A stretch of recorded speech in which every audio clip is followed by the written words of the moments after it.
Mic check, EPL on the block. It's that time of the year when EPL comes back to back. Yes, we're in December. And of course, EPL keep dishing it out. Back to back, weekend, midweek, actions are happening. Teams are winning, teams are losing. So today I'm going to give you a hot one. We're going to talk about 6 games and the most likely outcomes from those 6 games. So stay tuned, stay seated, keep watching. So the first game of the day, Newcastle, Tottenham Hotspur. Newcastle has, in the last season, the previous season, of course, they've shown us that, they've grown, they've stepped up. They are no longer pushovers. They won their first trophy last season for so many years, So these guys are here to make a claim in the EPL story. So they are coming against a Tottenham side that has been up and down, very shabby performance so far. And to shock you, in the last meeting of these two teams, Newcastle has won 3 times. The only time they actually drew was a friendly match, which happened earlier this year. So Newcastle has always found a way to beat Tottenham Hotspur. And this time around, Newcastle is home. Newcastle won their last game 4-1. So come on, what do you think is going to happen in this game? Newcastle definitely has the upper hand from all indications. So to the investors out there, I'm pitching my tent to Newcastle. Yes, probably a goal from Tottenham, but of course at the end of the day, Newcastle is going to carry the day. So I look at this from the 3-1 point of view. Third game, Bournemouth Everton. Yes, David Moyes is back in Everton. Everton is kind of putting up some fights, but Bournemouth has actually won the last 4 games these guys met, so that tells a lot, because in football you don't take away history, because most times history repeats itself in football. And they're meeting an Everton side that has been rejuvenated since Moyes came on board. Everton beat Manchester United despite getting a red card. They also beat Fulham, but history still has a role to play in this fixture, and I see a 2-2 draw in this game. Yes, there'll be fireworks, there'll be goals. These guys played just the last weekend, so I think to an extent there'll be some kind of would I say a bit of a slow game. The defenders not being as sharp as they should, so I see some holes being poked in different defense lines. So I think there are going to be goals, so I predict a 2-2 draw between these. And to the second game between Fulham and of course Manchester City. These guys, in the last 4 meetings, Manchester City has beaten them blue-black. Beating them blue-black. And this time around, Man City is informed, they are gunning for the trophy. And on the other side, Fulham, they are still trying to find their footing, despite the fact they just signed one of our brothers, Chukwueze. But the performances have not been convincing. They've been struggling. They get goals, but at the end of the day, getting the 3 points has been a challenge for them this season. So this time around, I think Man City is going to carry the day, and I'm predicting a 2-0 win in favor of the City side. And to the 4th game, Arsenal-Brentford.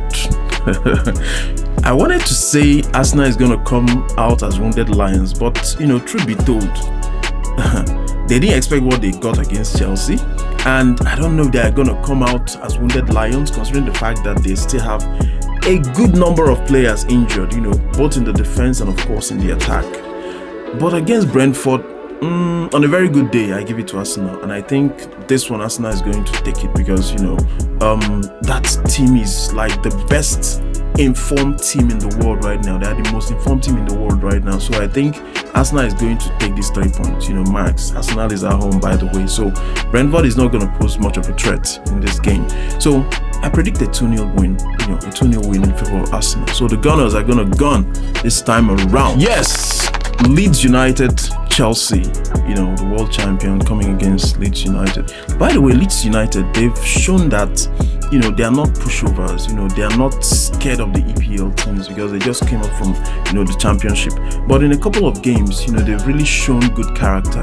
We saw their performance against some of the top sides in EPL, so I don't think it's going to be an easy walk for Chelsea, and considering the fact that Caicedo is not going to play, but of course we have a very good substitute for him. So I think Chelsea is going to win this, but I think Chelsea is going to concede. I think Chelsea is going to concede, but I give it to Chelsea, a 3-1 win to the West London and of course the world champion. So Blues, let's go for it. Maximum points. We are gunning for the trophy. No story. Okay, the last game of the day, Liverpool is coming against Sunderland. This is a very dicey game. Two reasons. One, Liverpool, of course, the coach has his back against the wall. We had the rumors about getting 6 points from the next 2 games actually, and he has won the first one. This is the second game. So this guy is under a lot of pressure and he wants to deliver, he wants to get results. And on the other side, Sunderland has shown that they have their style of play. They come in, they muscle you, they try to get their points. We saw what they did against Arsenal. Before that game with Arsenal, by the way, Arsenal has only conceded 3 times in the league. But Sunderland scored 2 goals against an Arsenal defense. So that was a massive one. And then Arsenal kind of had a complete defense line, because Gabriel was there, Timber was there, these guys were there, Calafiori was there, and they got 2 goals against Arsenal. Meeting Bournemouth, they beat Bournemouth. Guess what happened? It was actually a very dramatic one because the game started, Bournemouth went 2 goals ahead. And these guys from Sunderland, they came back, they scored 1, scored 2, and scored the 3rd goal. So they ended up going away with the 3 points, on the day. So these guys, they've shown that they have the grit, they have the determination, and they have the push. They have the guys that will muscle you. They have a lot of, hefty black guys in that team that are ready to go for the 3 points till the last blast of the whistle. So this is going to be a very dicey game, but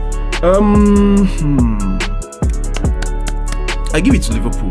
Reason being that Liverpool have the experience, they have the players. So I believe Arne Slot as well should have been able to see the weak points of this team. Yes, they are good. They'll prefer long balls. Sunderland will prefer long balls. So if Arne Slot knows what's good for him, ensure that your players keep the ball on the floor. Play a very fast-paced game, because these guys, if you go toe-to-toe to them, if they get physical with you, they are going to outmuscle you. So try to avoid that. And how do you do that? Pace. So leverage your players that have pace and get ahead of them. First goal, second goal, third goal, put the game in the bag as early as possible before they start, getting into their speed, start wearing your players down, because these guys are physical. So I think with experience, Liverpool is going to win. Yeah, I give it to Liverpool. And guess what? Liverpool is going to win 3-0 against this Sunderland side. Yeah, but they need to check the boxes. They need to put in the work. They need to be fast. Not just in thinking, but in executing their thoughts. So they need to be very clinical in front of goal to get this done.